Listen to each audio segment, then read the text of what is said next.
5 కోట్ల విలువ చేసే ప్రభుత్వ భూములు భారీ కబ్జా. తిరుపతి రూరల్ మండలం కొత్తూరు గ్రామ పంచాయతీ పరిధిలో గోవిందాపురం వద్ద ప్రభుత్వ భూముల్లో అక్రమ కట్టడాలు చూసి చూడనట్లుగా వ్యవహరిస్తున్నారు రెవెన్యూ అధికారులు.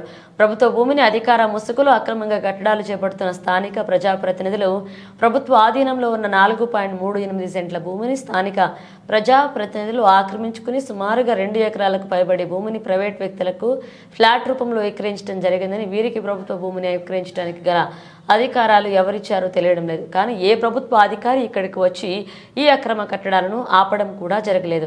ప్రభుత్వ భూమిని కాపాడాల్సిన అధికారులే నిమ్మకు నీరెత్తినట్లుగా వ్యవహరిస్తున్నారు. దీని వెనుక ఎవరెవరు హస్తం ఉందో పూర్తి వివరాలు తెలియాల్సి ఉంది. ఈ కబ్జా కోరల నుంచి ప్రభుత్వ భూమిని కాపాడి కబ్జాదారులపై తక్షణం స్పందించి కఠిన చర్యలు తీసుకోవాలని ప్రజలు కోరుకుంటున్నారు.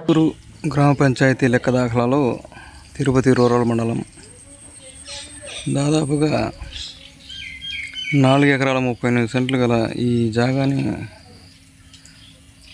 గత ప్రభుత్వంలో అందరూ ఆక్రమించుకొని ఇలా వెంచర్ వేసి ఇక్కడ ఇల్లు కూడా నిర్మించడం జరిగింది. దీనికి ఏపీఎస్పీడీసీ వాళ్ళు కూడా కరెంట్ లైన్లు కూడా లాగడం జరిగింది. అయితే ఇది ఎవరు పర్మిషన్ తీసుకుని వేశారు ఏంటి అనే విషయం కూడా ఎవరికి తెలియదు. దయచేసి ప్రభుత్వ అధికారులు ఇక మీదనైనా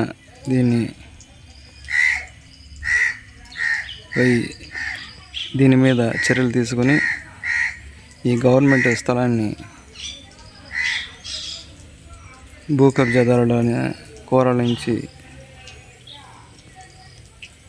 వీళ్ళు గవర్నమెంట్ హ్యాండ్ ఓవర్ చేసుకోవాలని ఇక్కడ ప్రజలు కూడా అవబోతున్నారు.